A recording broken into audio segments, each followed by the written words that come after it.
Warning: our YouTube channel and its videos may contain scenes, language, and content that may not be appropriate for all audiences. These videos include surveillance footage, undercover pursuit of suspects, actual police and rescue operations, and fearless confrontations. If you do not approve of the content, please do not watch our videos. If you wish to continue, we strongly advise that you proceed with caution. Viewers' discretion is advised.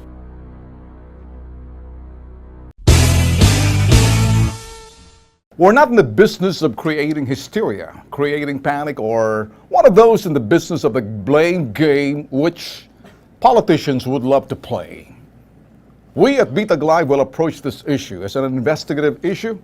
This is a form of corruption and scandal.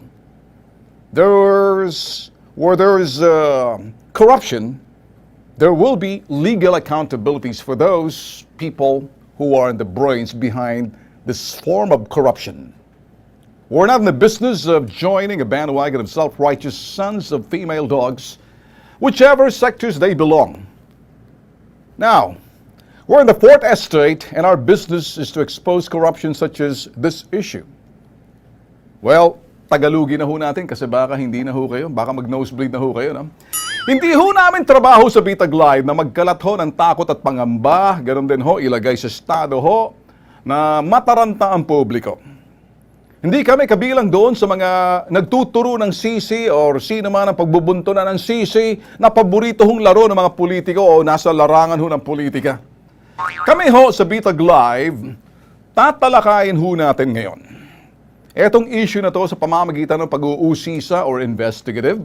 Ang issue ho tungkol sa kontrobersyal na dengbaksya na kasalukuyan ho mainit na issue. Hindi rin kami mahilig sumakay ang kasawsaw sa anumang issue. Lalo na kapag hindi ho namin kabisado or malimit ho pag pinag-uusapan na ho namin dito, may mga previous history na ho to sa aming reference, sa aming mga files in the past. Hindi rin ho naming trabaho na ito ho'y magbalinis bilang self-righteous. Tulad ng ginagawa ho ng iba kung tawagin natin mga anak ng babaeng aso, sons of female dogs, saan mang sektor sila? Ano ang sektor na kinabibilangan ho nila? Nasa larangan ho tayo ng media, ang BITAG Live ho, trabaho namin ilantad, ibulgar ang anumang uring korupsyon o skandalo tulad nitong dengbaksya vaccine. Alam niyo ho, noong 2014, kami ho'y nasa kabilang stasyon pa ho na ito ho, nagbo-broadcast pa ho kami doon na wala pa ho kaming issue ng sa stasyon na yun na aking nilayasan, ang TV5 Radio 5. May mga files ho kami. Nung si Secretary, DOH Secretary ho, panahon ni Pinoy, si Enrique Ona, bago ho siya nagbitiw, na siya ho'y talagang sinabihan ho na kung maaari magbakasyon ka ng isang buwan at ginawa niya hong dahilan na siya ho'y may allergy ho doon kanyang balakubak o ginamit na hair dye. Siya ho'y nag-resign noon, pinag-resign ho siya ni Pinoy kasi may puputok ho na skandalo noon. Linawin ho muna natin bagong dengbaksya, ha? Ito ho, mga history ho na talagang sundan natin, hindi ho tayo bubulusok yung bibig ho natin na tayong dinidikit na lang ho basta't may issue, papareho ng iba ng kapatid natin sa media or mga politiko or mga sektor na talaga naghahanap ho na may mapipirito, may magigisa. Si Secretary Ona, yung dating secretary ho ni Pinoy, bago siya pinalitan ni Secretary Garin, again, may meaning ho to, ha? Si Garin ho, yung matapos na malapit isang taon na lang bago mag-eleksyon, pumasok ho si Garin. Eto ho, Secretary Ona, pinag-resign ho ni Pinoy at nagbigay ho siya ng, one month leave of absence bago ho siya pinag-resign. Alam niyo ho ba kung bakit? Meron hong issue noon na ang tawag ho doon, ito ho yung sa dengue, malaria, herbal-based vaccine, ang tawag ho ACT-RX, Tri-Act. Tandaan niyo ho ito, ha? ACT-RX, ACT-RX, pang-doktor, Tri-Act, isang word lang ho yan. Ito ho yung pag-aaral ho, study done sa depressed areas ho tulad ng Palawan at ibang lugar. Eto ho'y talagang tinalakay na huto ng BITAG Live nung kami ho'y nasa Radyo 5 pa sa PTV, sa TV5 bago kami pumunta ng PTV4 kamakailan. Ito lang taong ito. Ito hong malaria at dengue vaccine nung 2014 pa lang ho ng August. Abay, matapos ho tayo karoon ho kami ng consultation legal experts. Hindi kami basta-basta papasok ho, ginawa ho namin. Pakinggan nyo lang ho muna maigi kayo ho, nasa ibayong dagat, kayo mga Pinoy. Kasi maaring mga pamilya ho ninyo rito, hindi naman ho sa ginagawa ho natin magkaroon ng panic na maaring nagkaroon ho ng vaccine na kasama ho sa mga private and public school. Yung iba ho kasi mahal ang vaccine na to eh. Alam niyo ho ba kung bakit natin tatalakayin? Sabi ho ng mga eksperto, maging ako ho, sinabi ko na ho noon, sa aking ho background in the medical field, public affairs, doon ho sa sinasabing corporate communication, tinawag ho namin immoral, illegal, dubious, immoral, illegal, dubious, kasi yung palang ho to bago ito hong Dengvaxia, ito ho yung herbal-based kung tawagin na RX pakibaba, ito ho yung RX Triac, herbal-based vaccine ho eh. Herbal yun ho eh. Ngayon, ito hong tinatalakay ho natin ngayon, mga boss. 2014, matapos ho tayo na makipag-ugnayan ho, makipagkonsulta ho tayo rin sa eksperto ho, sa DOH at ibang mga eksperto rin sa medisina, abay, ginawa ho to, bakit immoral? Gumawa ka ng mga testing na hindi mo, in the absence of public hearing, na hindi nyo, kumbaga, for the sake of transparency, nagkaroon muna ng public hearing, nagkaroon muna ng, kumbaga, ikinalat muna sa media na there's such case kasi that time, hotspot ho yung mga lugar na kanilang ginawa hong case study. Tulad ho ng Palawan. Kaya lang, boss, that time, may namatay ho na bata sa Palawan at sa iba pang lugar. Depressed areas, hotspot ho ng dengue that time, siguro naman, hindi natin sila masisisi kung bakit gumawa ho silang pag-aaral. Kasi, abay, ang dengue ho talaga, we need to declare war sa dengue. Tulad doon sinabi ng aking kaibigan si Cito Beltran, ang pagdedeklara din ho sa gera kontra droga at ang dengue, mga boss, hindi ho biro. Tulad din ho yung tinutukhang ho natin yung mga kung sino yan, kamakatok. Ganon din dapat tayo sa mga dengueng lamok na yan, nagdadala ng dengue. Kaya, boss, mga boss, matapos ho ng 1-month leave nitong si Garin, na sinasabi niya, ka-allergy siya ng hair dye, natatandaan ko pa na kumalat sa kanyang likod, kaya nag 1-month leave siya. Pagbalik niya ho, nag-resign na ho siya, kasi if not, sisibakin din siya. Kaya ang pumalit ho dyan, si Janet Garin. Siya ho'y naging Secretary of DOH. Pagmasdan na maigi, mga boss, ano? Dito ho, may kunting magic na. Ito ho yung mga point ng issue. Ito hong pagpasok ni Garin, ilang ho, 3 billion or something to do with how many billions of pesos, if I'm not mistaken, 3.5 billion pesos ho, ang inilabas ho ng ating gobyerno para ho dito sa Dengvaxia vaccine. Kung yun hong Triac, yung isang klase, give me that name again, Act RX Triac, yan ho'y herbal-based vaccine. Hindi inaprubahan. Ito ho, bakuna ho to eh. Vaccination ho to. Itong Dengvaxia, mga boss. Itong Dengvaxia, mga boss, lalong wala hong ginawang case study rito o medical trial na sinunod ho yung sinasabing protocols, medical protocols, standard na ginagamit before declare na medisina, ginawang pag-aaral muna, boss. Okay, balik ho tayo. In the absence of medical trial, transparent, na ginawa ho sana, pinakita sa publiko, in the absence of sinasabi hong, yung public hearing na dapat pinaalam sa publiko, nagkaroon ho ng medical trial na hindi rin ho sinabi kung saan, basta't in-identify lang nila hotspots and they're trying to make their defense. Yung kalang depensa, hindi kailangan na eh. Kasi maraming tinatamaan. Oo nga, pero ganun pa man. Karapatan pa rin ng publiko malaman. Alam niyo ho ba bakit? Kasi malapit na hong eleksyon eh. You know what? yung ibang mga medyang kapatid natin sa industriya, yun hong gustong sakyan. Now, where there's corruption. Sa BITAG Live ho kasi, we said immoral. It's immoral to do a case study and make people like guinea pigs na pag-aaralan o mga daga. And only targeting those depressed areas na wala naman silang choice kasi mahihirap sila, kaya you subject them to what? You subject them to what? To doon sa sinasabi ho nating case study. Wala silang choice. Pero mga boss dapat na monitor ng hustong pag-aaral. Alam niyo ho kasi medical protocol, bago i-deklara ng medisina, there is a certain percentage na hinahanap po nila before it's declared as medicine. Medisina ho tong vaccine ho to eh. Now, sa nangyari ho rito, ang Sanofi, or Sanofi, I don't even know how to pronounce the pharmaceutical firm, sila ho'y naging transparent ho eh. Ngayon, sinasabi ho nila, epektibo lang ho, sabi ho ng may gawa nito, for French pharmaceutical firm na Sanofi, okay? Sanofi, or whatever is the pronunciation, who cares? Basta't importante, epektibo lang daw ho itong Dengvaxia vaccine. Maganda ho nalalaman nyo kapag nagka-dengue ng isang pasyente. Kapag hindi pa, yan ang magiging problema kasi hit or miss, may side effect ho yan eh. Hindi rin ho sinunod yung protocol.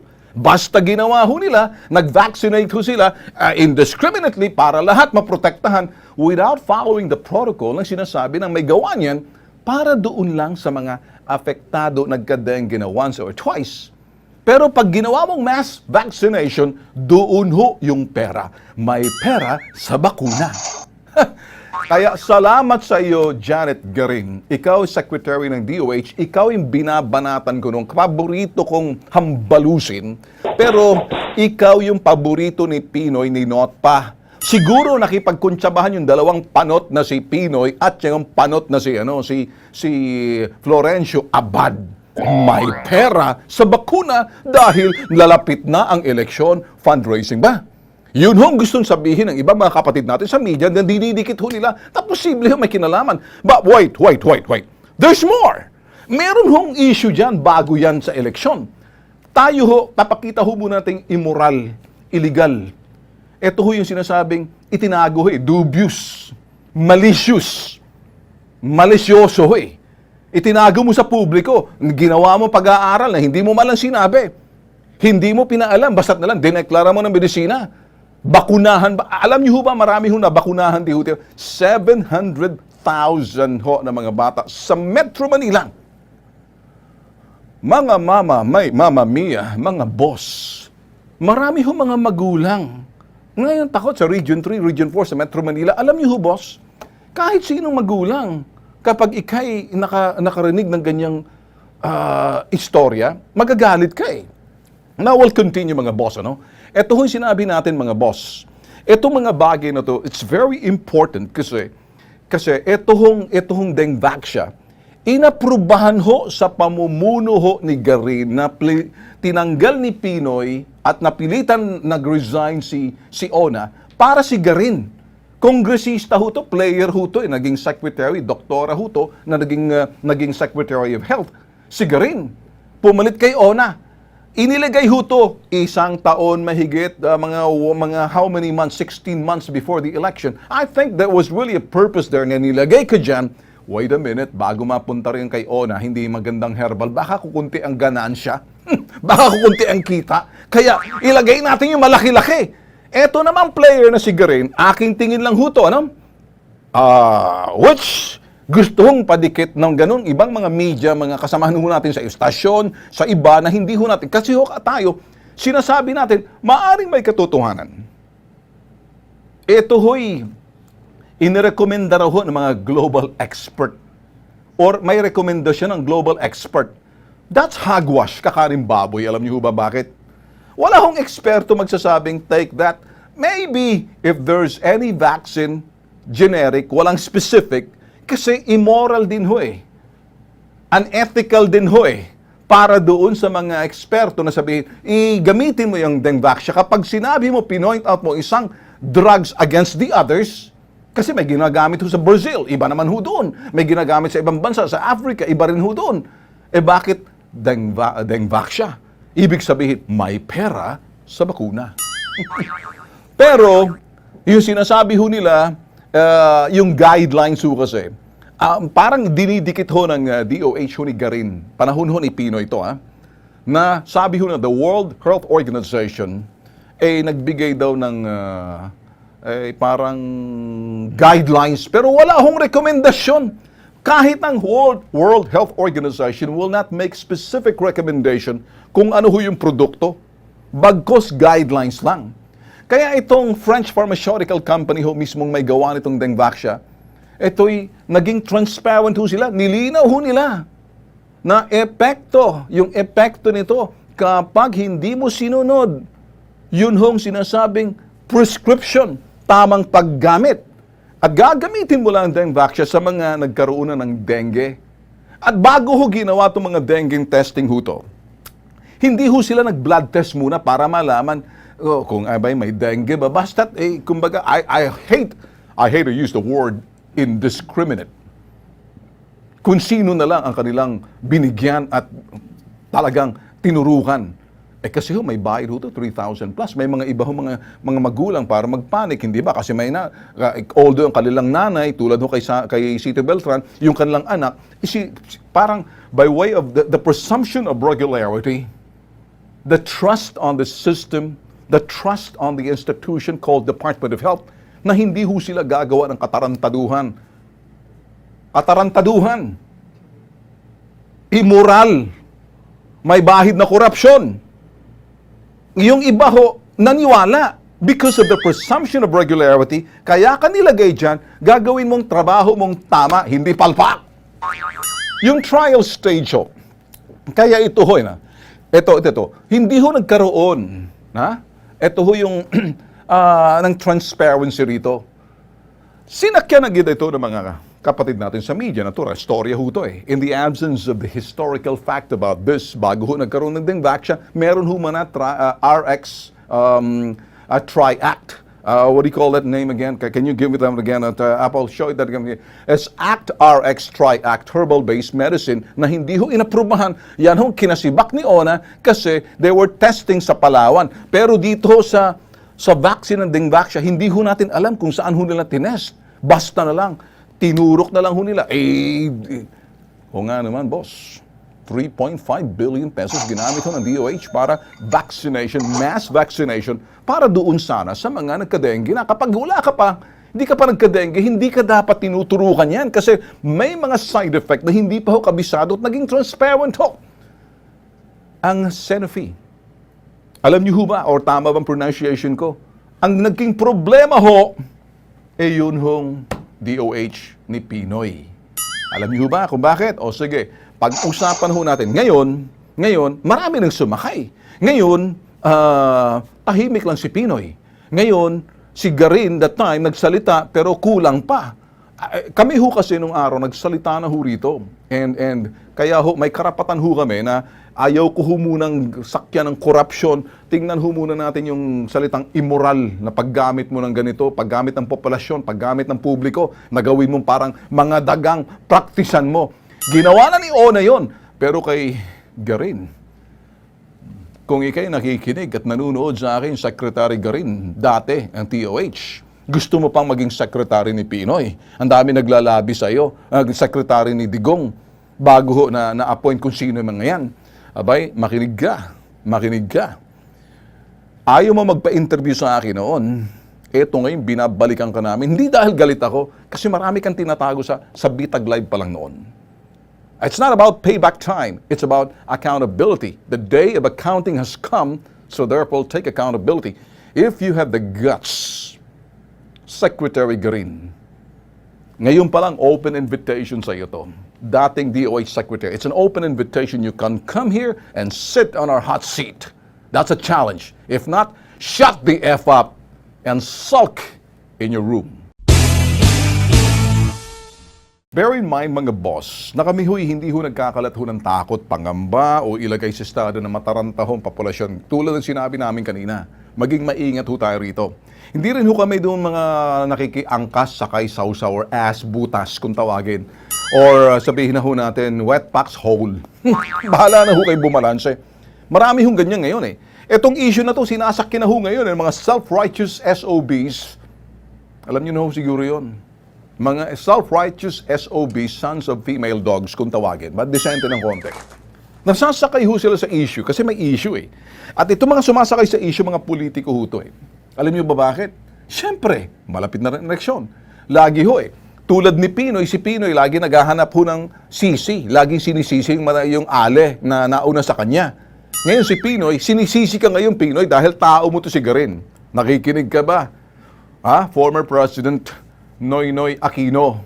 At ang katsokaran mong not pang kapareho mo si Abad. Eto ho kasi, maging maingat ho tayo Hindi ho namin trabaho magkalat, mangamba, magpanik. Irresponsable ho yun. Trabaho ho natin, ilantad ho para makita. Yun hong managot ay dapat managot. Form of corruption ho to eh. Dito ho sa parting to, yung hong dengvak siya, inaprubahan to ng December 2015. A year before the election, December 2015. Alam niyo ho ba, dengvak siya na aprubahan. Kung yung December 2000 and nung naman naaprubahan ho to na without the benefit of public hearing or a case study, without anything ho yung medical trial or medical protocols na talagang sinusunod ho. Itinago ho to para sa akin kasi wala ho silang pinakita eh. This should have been done with public hearing muna, transparency na malaman ng publiko.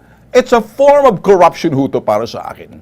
Unless otherwise, Mr. Tulfo, sino ka ba nagsasalita? Ikaw, Ben Tulfo, para sabihin yan sa amin. Kung kayong mga nasa dilawan ngayon, at ikaw, Lenny Robredo, sumasakay ka, Vice President Lenny, baka hindi mo malaman yung panot na nasa itaas mo na figurehead ka. Ikaw ngayon ng Liberal Party. Ngak-ngak ka ng ngak-ngak sa programa mo, Vice President. Managot kung sino mag-iimbestiga. Ikaw naman, ikaw yung sinasabing ehemplo, Vice President, na angkas, sakay, sausaw, butas. Wet packs hole kung tawagin. Sige nga. Kaya, alam niyo ba bakit? Nagsalita ka pa sa programa mo na kesyo, nasa dyaryo kang mga yun. Come on, give me a break. You know what? It's moot and academic. Na ito ho'y para sa amin kung talagang nangyari ho to na hindi ipinakita sa publiko. Nasa media ho ako eh. Nasa larangan ho ako ng media. Investigative media ho ako eh. Naghahanap ho ako ng mga protocols, mga medical trials na talagang sinunod ho yung medical protocols na doon ho yung sinasabing hindi ho, walang bahid ng immoral act. Wala ho sinasabing yung mga unethical act, illegal act, dubious, malicious because tinago nyo sa publiko. Kaya kayong mga nasa dilaw, makinig kayo. 3.5 billion pesos na aprubahan to. Nung si Ona ho napilitan mag-resign bago pumasok ng 2015, December pa lang, siya ho'y naging dahilan. Bakit? Malaria, dengue, vaccine ho na herbal. Eto ho, dengvak siya. May pera ho rito eh. Ginamit yung pondo ho ng gobyerno rito. Kaya sinasabi ho ng iba, kung December ho na aprubahan ho to, hinabol ho to, pagdating ng January, February, March, April, May, and June, out na sa market ho to eh. You get what I'm saying? Kaya nung December 2015, noon na ho, papasok na, ini-award na ho ni Abaya, yung 3.8 billion pesos, tao ni Not pa to, ni Panoy, pareho silang mga panot eh. Kaya ho, galito na ako eh. Ito rin yung panahon yung 3.8 yung sa MRT, matatandaan nyo ho ito. Ito naman yung panahon din ho ito na in-award ho ni Abaya, yung 3.5 billion peso project sa Buri. You get it? Talaga nagpopondo ho sila eh. Yung 3.5 din ho, abay, hinahanap po namin kasi kung makakausap po natin mamaya sa Secretary, ito ho, DOH Secretary Francisco Duque, para makuha ho natin kung kailan in-award kasi makikita nyo ho, by the billions ho eh. Positioning ng sinasabing liberal, kaya sinasabi nila yan, mag-iimbestiga siya. Imbestigahan mo, di mahuhuli ngayon, pipirituhin ka ng mga dilawan kapareho mo. Kasi iniimbestigahan mo, partido mo eh. Whatever it is, you might just have to come out clean. Para sa akin, tigilan na ho natin kaplastikan ho rito. Kung ikaw magsasalita, VP Lenny, I would siguro baka nagiging tanga ka rito na hindi mo alam, ang tatamaan dito, kapartido mo eh. Liberal ka eh. Maaring aksidenteng VP ka lang na walang makuha that time, kaya ikaw nilagay. Pero tandaan, baka ang pondong ginamit para sa iyo nang galing dito, Vice President VP Lenny. And that's what you're saying, paimbestigahan mo. That's a face-saving act. Come on. Now ngayon, connect na ho natin. Where there's corruption, there must be accountability. At sinabi ni Lenny sa kanyang programa sa radyo kahapon, ay managot kung sinong dapat managot. Ay, kaya nga, nag-iimbestiga itong mga tao ni Digong na ngayon, the Department of Justice. Kaya lang, may mga politikong sumasama na mga trapo nagsasalita. Pag politikong trapo ho, nagsalita na dati nakikita niyo mga dilaw at nagsasalita ngayon, sabihin mo na sabay-sabay, T-R-A-P-O, trapo. T-R-A-P-O, T-R-A-P-O, T-R-A-P-O, and trapo, trapo, trapo. Ay, nakita niyo? Tama ba? Tama ba yun? Anyway, this is what I'm saying sa inyo mga boss. Unti-unti naglalabasan ho yung mga pera na inilabas ho nila, positioning sa eleksyon na ngayon. Nasasabi ko na ho sa inyo, ito yung sinasabing korupsyon kasi itinago ho sa publiko. Alam niyo, lahat ho ng bagay kapag kapakanan ho ng publiko for the greater part and the greater good of the population. Kayo, sa mga institusyon, anumang departamento, we assume this is always the presumption of regularity. You were placed there in order for you to function on a regular process, in a regular fashion, let alone you are moral, and then I may just have to take away the righteous, you are legal and moral. Doon sa ginagawa ninyo. Pero when you do something immoral, whoa, and then illegal, and you want to make it legal, yung isang immoral na bagay at illegal na bagay, ginawa nyong by moral at legal, mga putok sa buhong pendeho, mabuti lang ang pagsasampal-sampalin eh. Nakikinig ka ba, Vice President Lenny? Para sa akin, you may not know what you're saying, you may be unaware and you don't know what you're saying, so hinay-hinay ka. Kasi talaga mag-iimbestiga etong administrasyon ni Digong sa sinasabing katiwalian. Alam niyo kasi corruption eh. Tapos ito dapat masentro dito ang inyong mga ginawang mga kasalanan nakaraan na ngayon ginagawa niyo, sinisentro ninyo kay Digong yung extrajudicial killings. Well, alam niyo ho kasi, para sa akin para balansehin ho natin, ang dapat ho na ang gawin ho ng ating gobyerno ngayon, at partikular ito hong ating populasyon, huwag magpanik. At hindi ho namin kayo ipanik sa epekto ho, magiging epekto niyan. Ito hong mga pharmaceutical firms, they're also insured. Insured ho sila by the billions in case of liability. Sa mga posibleng epekto, dulot ng sinasabing trials na ginawa nila, insured ho yan eh. Sa lahat ho na madadali, but then again, this is just remuneration or compensation for those na ginawa rin yung ginipig, dapat yun hong pagsentrohan ng ating pamahalaan.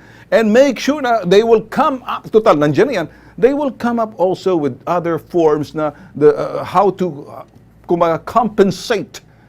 Not just compensate, ito naman parang medyo maibsan yung pangamba ng ating mga nagpabakuna. Almost 1 million ho yan kung titingnan nyo eh. Ang populasyon ho na gumamit yan. Ang sabi ho nila, ito'y epektibo kasi wala ka ng choice. Kung nagka-dengue ka na, first, the second, the third, hindi ho maganda na ho yan. So, bakunahan ka na. Kung hindi ka pa nagka-dengue, hindi ka dapat bigyan yan. Kumbaga, last resort na ho yan eh. Dito talagang ginawang mass vaccination para magamit yung pera. Kung hindi ho siguro natigil lang ho to sa panahon ho ni President Digong eh. Nakita ho yun sinasabing kabalbalan itong mga nasa dilawan. Magalit man ho kayo sa akin, sino bang, kanino bang administrasyon ang galit? Si Dilaw, hinaabol ho nila eh. Parang midnight style ho na parang execution. Kaya dapat magtulungan iba't ibang sektor. Na para dito ho tingnan, hindi ho magsisihan. Yung mga nabigyan ng bakuna, ang trabaho ho ngayon ng mga sektor sa politika, sa gobyerno ho natin, kasama yung medical field ho rito, Department of Health, ganun din ho yung sinasabing may gawa nito, ay gumawa ng hakbang para maibsan. Iba naman ho yung investigasyon para dun sa mga kurakot. Iba ho yun eh. Wala kayo nasa isip kundi pera, pera, pera, pera! Tama, maganda yan. Sige. Hindi na ho natin lolokohin itong ganitong klaseng seryoso ho to eh. At ayaw ko ho sabihin ng ibang mga magulang nagpabakuna ng kalang anak, si Tulfo niloloko ang itong issue na to. Hindi ho eh. Historical fact ho tayo eh. Hindi ho tayo kapareho ng iba. Bulalas lang para may issue. Sige, atakihin. Pagkatapos hindi na tinitingnan kung ano magiging epekto ng kanilang mga pinagsasabi, pinagsusulat, pinagbo-broadcast sa kanilang istasyon na wala na ho silang pake, wala ho silang keber kay anong epekto niyan idudulot na kapamangamba sa mga nakagamit ho, nabigyan ng bakuna. Tayo ho, binabalanse ho natin. Pero naniniwala ho ako, ang managot ang dapat ang managot. Kung sino man nasa likod niyan, kasi may naamoy ho kami na katiwalian, corruption. Hindi ho ba, isa ho yan sa mga programa digong? Drugs, corruptions, and negligence. Kasama ho pati yung mga red tape. Kaya ito ho'y sa Francisco Duque, kung makakausap po natin, dahil nasa meeting ho to, we will call and ask more specific dito. Ano? Naaprubahan ho ang Dengvax vaccine. Ito ho'y 4 months project ho to. In 4 months, usually, naaprubahan na sa loob ng 4 na buwan na dapat 2 taon ho ng case study, medical trials, and then percentage to find out the effect. Marami hong bagay ho dapat na kinuha muna rito, kaya lang minadali ho eh. Again, efektibo lang daw ang Dengvax kapag nagka-dengue ka na. Kapag hindi, abay magkakaproblema. Sabi rin na magkakaproblema, kasi magkaroon ng side effects. Sabi na may gawa ho ng Sanofi. Ang nabakunahan ho, dito ho, sa kabuuan, ay more than 700,000 ho na mga bata sa Metro Manila, Region 3 at Region 4. In fact, mayroon nagpabakuna dyan ng iba ho sa mga private schools. Lalo-lalo na yung mga magulang o pamilya nagka-dengue, pati ho yung mga hindi nagka-dengue, nagpabakuna. Ayun ang nagiging problema ngayon. Ang Dengvax inaprubahan ho sa pamumuno ho ni Secretary Garin na pumalit ho kay ONA. Malamang ho si Garin, tirador ho to ni Pinoy eh. Inilagay ho si Garin, parang ito na ho eh. 2000 and mga 1 year before the election. Kasi 2015 or mga December 2014, buong nag-serve ho siya ng 2000 nung mawala ho si ONA, gawa nga ho ng iskandalo doon sa herbal vaccine for malaria and dengue.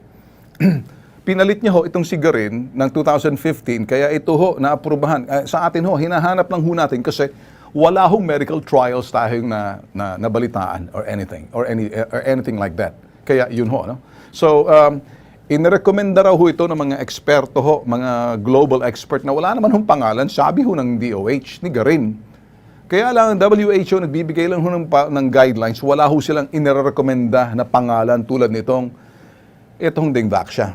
Bagkus guidelines lang. Kasi magiging unethical ho yan eh. Eto ho mga French pharmaceutical, naging sila eh. Naging transparent ho sila sa maging epekto ho. Na posible nakita na ho nila na ganitong nangyari sa Pilipinas, kaya nagbigay ho sila ng statement. Na ngayon, sinakyan ho ng mga politiko, ng mga dating dilaw, na pumasok na sa administrasyon ni Digong. Pero hindi ho tayo kasama roon. Sa stage trial pa rin, trial stage pa rin ho, ang Sanofi. Ito hong Dengvax. At magkakaroon ho ng effect na dito sa parting to. Ngayon, sa parting ho to, kaya natin pinag-uusapan mga boss, pinatigil na ho ng paggamit nito ni DOH Secretary Francisco Duque. Wala pa ba si Duque? Is there anybody else? Can you tell us quickly before we, ano pa rin, ringing pa rin. Kasalukuyan po kasi, tinawagan ho natin, sabi na before 8:45 or 8:45 something, makakausap po natin quickly lang ho to. Subukan nyo by all means na ilagay si Francisco Duque na pwede makuha sa natin. Please try bago matapos yung programa natin. As we only have about 6 minutes less na para mabilis ang interview lang to eh. Ringing pa rin. Ay kung nakikinig ho yung mga nasa DOH, And sino ba ho dyan na pakisabi lang kay Secretary Duque? We're waiting, we're contacting him right now in the interest ng publiko. Natatandaan nyo, seryoso yung ating programa, wala hong katatawanan. Ang mga bagay na seryosong kapareho nito, hindi ho dapat natin pinagtatawanan. Seryoso hong korupsyon, seryoso hong kapabayaan, seryoso ho yung mga putok sa buhong nagpabaya sa kanilang trabaho, seryoso ho yung sinasabing taong mga gumagamit ng mga oportunistang mga hindi mo maintindihan. Like what you call opportunistic SOB. Sino ho yan? Yung panahon ho na Pinoy. Kaya ako'y nagtataka mga boss, inuulit lang ho natin before we wrap up. Nagsalita ho si Leni Robredo, yung Vice President, na dapat daw managot. Magsalita ka na kung may managot man dyan. Hindi naman imposible na hindi alam ni President No yan. Imposible si Garin lang ang may gawa niyan. Think again, Vice President Leni Robredo. I go with you, and everybody wants an investigation. Of course, where there's corruption, there must be accountability.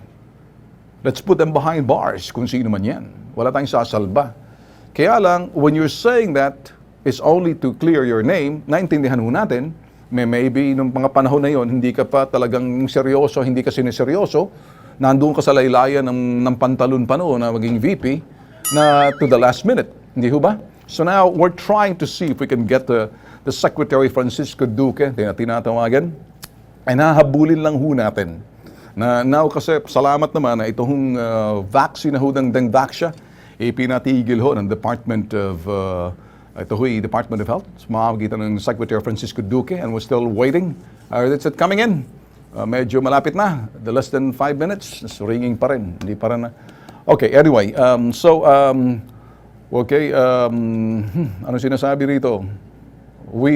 Ano yan? On the line. Okay, nasa linya na ho natin ngayon, no?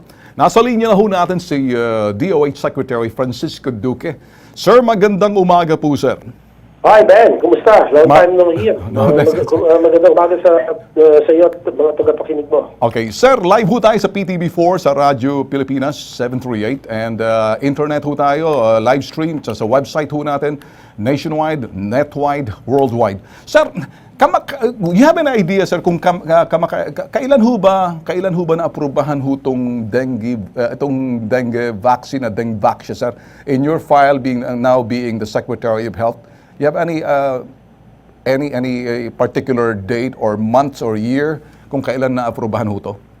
Ang alam ko na aprubahan nito siguro ang una kasing implementation nito was April 2016. So mga 4 or 5 months prior to that, naaprubahan na yung commercial use ng Dengvaxia. So it was approved April 2015? Okay. 2016 siya in-implement yung vaccination program. Alright. Sir, para sa akin lang, sir, alam ko naman, sir, nasunod kaya rito yung sinasabing medical trials and medical protocols. In your way, kasi kayo ho'y eksperto rin, doktor ho kayo, no?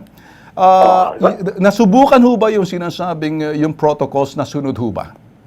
Well, yun ang atin nililipaso ngayon. We are reviewing all of these protocols and see if there had been any negligence or failure to disclose material information or important information with regard to the possibility of a severe dengue infection arising from the immunization of children who never had any dengue infection in the past. All right. Sir, this is another question importante kasi ayaw natin magpanic yung publiko, no? We're not in the business of bandwagon na parang magkaroon ng panic hysteria ho yung populasyon, pero naniniwala lang po ako na where there's corruption, there must be accountability. Now, I'm saying this on the basis of presumption, but then again, dito ho sa pag-approve ho nila, nagkaroon ho ba ng public hearing or transparency in informing the greater population about the possibility na maglalabas ng or public bidding or hearing, any sort like that, na talagang sinusunod ho yan, proseso na yan? In your record? Yung iba dyan, sinunod. Pero yung mga iba, hindi malinaw kung nasunod. For example, yung sa Bids and Awards Committee ng DOH, mukhang sinunod naman yung batas. Kasi may batas dyan, yung procurement law. Pero sir, doon sa transparency of public hearing muna about the possibility of getting this in the interest of the greater good of the population and the urgency. Yun hong gusto namin makita kasi wala ho akong idea o wala ho kaming idea sa media na inilabas ho nila there's such a dengue vaccine that's called dengue vaccine. Ang mga panahon ho yun eh. There were enough lead time to inform the public. Well, yun ang ating kailangan tignan at dipasuhin. We need to review all the documents at akin nga pinakukuha ang lahat ng mga contracts para tignan natin kung ang mga parties pa that signed the contract have faithfully discharged their respective undertakings or responsibilities. Sir, ito mga words na gagamitin ko and you can simply say yes or no or do you feel that itong nangyaring transaction ito is an immoral transaction because there was no benefit of medical trials? Well, hindi natin masabi na walang benefit. Ang sinasabi ng Sanofi, meron silang medical trial pero hindi yata na kumpleto. So, titingnan muna natin yon kung ano ba ibig sabihin nila na unang-una, gano'ng katagal nila ginawa yung medical trial. Yeah. Diba? Well, gusto mo malaman. Diba? Number 2, nakumpleto ba yung medical trial? Yes. Kasi material dito, kung hindi nakumpleto yung medical trial, tapos inilabas na kaagad yung produkto, may pananagutan. Yun, sir. Well, it takes normally, sir, more than 2 years bago aprubahan hong isang medisina kung pumasa sa standard na medisina ho yan. Alam niyo ho yan, pagdating sa medical trial, dito ho, it only took them 4 months to implement it. Yeah, from the time it was approved for commercial use, para mga ilang buwan lang at saka ginamit kaagad. So, tingnan natin, pero yung mga nagpasya niyan, yung nagdaan administrasyon, dapat maintindihan din natin kung ano ba yung mga circumstances that led to the apparently alleged rushed implementation of this. So, silipin natin lahat yan, paring Ben. Okay. Kaya naman ho natin sinasabi ito rito, sir, para maibsan naman yung populasyon na yung pananagutan or accountability of those people behind it, whether it's above board or not, whether it's the presumption of regularity. Ang dami ho ng mga taong naniniwala ho sa departamento tulad ho ng Department of Health. Tulad ho sa inyo ho, kilala ko ho kayo, but yung pag-iingat lang ho kasi parang ang timing ho kasi inirelease ho nung yung malapit na, sabi nyo, April na ata ng eleksyon na April 2016, which is already parang pag-release ho yan ng pondo, malaking pera ho yan. So, a lot of people, sa ibang malilikot ang isip sa media, parang may corruption ho rito. Magkano ho sa 3.5 million hong vaccine na release ho yan, na parang pinatigil nyo ho ata Nakumpleto ho ba yung... Tigil na natin. Kasi bunsod ng advisory na galing mismo sa Sanofi, kailangan patigil ito at tignan kung ano ba yung ibig sabihin ng kanilang sinasabing severe dengue disease or infection. Okay. Mabuti pa ho, naging transparent yung Sanofi na sinabi nyo na para ilantad ho na ito'y pwede lamang para doon sa mga nagka-infection na ho ng dengue, not for those na hindi pa ho nagka-dengue tapos ginamit na indiscriminately for the greater population. Doon ho naging transparent yung Sanofi ho. Pero para sa amin ho what can we do now, sir, bilang isang Secretary of Department of Health? How can we, the whole sector, na wag mangamba, bagkus magtulungan? Kasi naniniwala ho kami na may mga insurance and liability itong mga malalaking drug company na to, the first and foremost, para doon ho sa sinasabing pananagutan ho nila in the event na hindi ho talaga mga side effect or maaring ang paggamit ho dyan, yung indiscriminate use of it, nasa sa atin ho, pero ang Sanofi malinaw na para doon lang sa mga may dengue at hindi para doon sa hindi pa nagka-dengue. Anong take nyo ron? Well, dapat dito, ang ating pag-ipayuhin din ay ang kalusugan, kaligtasan ng mga Ayun. kabataan na nabakunahan ng dengue.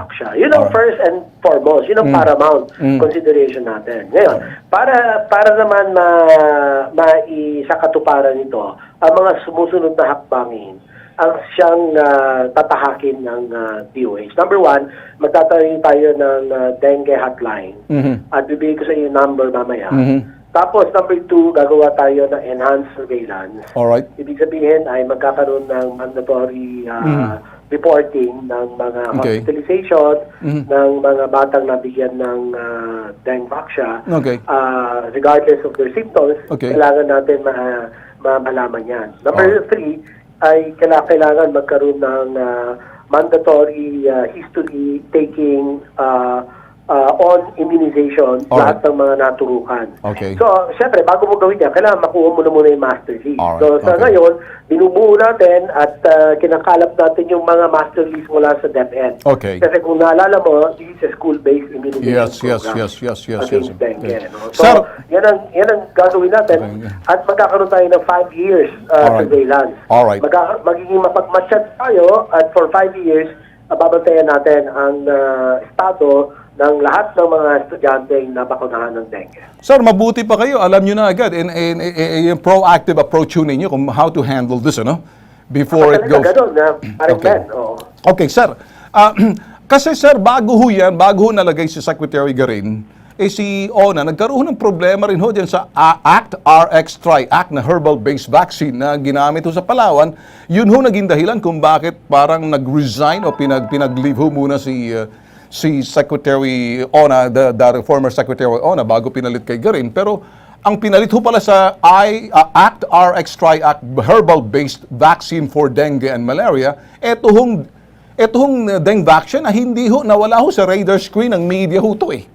Kaya ako nagsasalita. Ngayon, tanong ko sir, doon sa 3.5 billion ho, na-release ho ba lahat yan nung pinatigil nyo? Oo, bayad yan. Naku, Sus Mariosep. Oo, matagal lang bayad. Hindi ko inabutan yan. Sus Mariosep. So meron pa ho dapat sir na kung hindi ho para masusundan pa sana to? Oo, at saka alam mo, masasabi ko lang, kung may pananagutan, kung malinaw na ebidensya tayo na hindi nag-disclose o hindi naging forthright ang Sanofi, sabihin natin, we will demand for a full reimbursement of the payment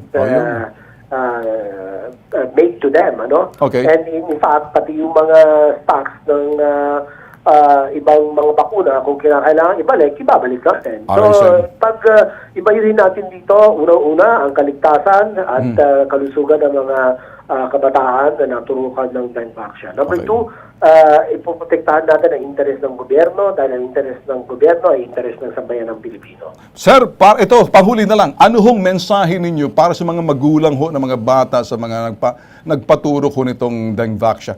Ano hong comforting and soothing message man lang kayo ho bilang secretary ngayon? What can you say to the parents?